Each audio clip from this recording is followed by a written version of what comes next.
loss of a child is indescribable. The pain's so deep for parents, it can be hard to move forward. But one family, they took their loss and made it a catalyst to help other families who are also battling childhood cancer. 8 on your side, Stacie Schaible now has an update to a heartwarming story she brought us a few years ago because of Ezra. It's terrible to lose a child. It is, and we lost 2 that year. Kyle Matthews and his wife Robin have endured pain most people cannot fathom. The feeling is something that you don't ever get over. We first introduced you to the Matthews family 2 years ago.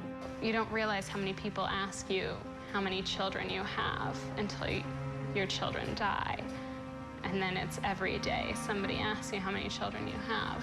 The Matthews welcomed their first child, Ezra, in 2008. But just after his first birthday, they noticed something was wrong. Ezra was diagnosed with neuroblastoma, cancer of the nervous system, the most common cancer in infants and one with a very high mortality rate.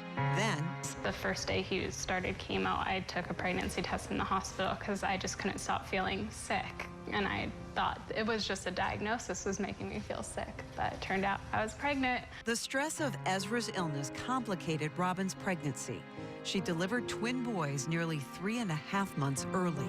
Price was 1 pound 13 ounces, and he passed away after a week. And his body was just so little, and he was just having such a hard time. None of his organs were fully functioning, and so he passed away after a week, and then Charlie stayed in the hospital for 7 months. Ezra lived just past his 2nd birthday, leaving the Matthews mourning the loss of not just one child, but 2.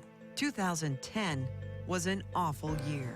Because we have this intimacy with tragedy now, so we understand kind of the hardest thing that can happen. This is one of the, I think, toughest things that can happen to a person. And it doesn't go away. Sometimes you feel it less often, but you never feel it less strong. The Matthews are now a family of 3. Little Charlie still has some challenges from his early birth, but he's thriving. And the Matthews have channeled their loss into helping others because of Ezra. That's the name of the charity they formed 6 years ago when Ezra died. Until now, it's been a part-time venture. But in December, Kyle made the decision to leave the technology company he co-founded to focus on curing childhood cancer full-time.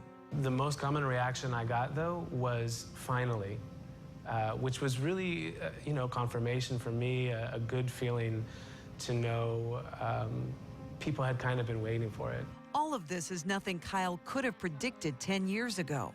But the direction his life has taken is something he does not question. The Matthews know they need to make a difference because of Ezra. We go out there and we tell the story constantly. We talk about the fact that even though Ezra has passed and this research won't help him, there's so many families now that are going through the same thing that Robin and I went through. And we're really trying to change the story for the next family. The money that the Matthews raised through the Because of Ezra charity is earmarked specifically for childhood cancer research. They encourage people to visit their website, becauseofezra.org, and help if they can. Back to you guys.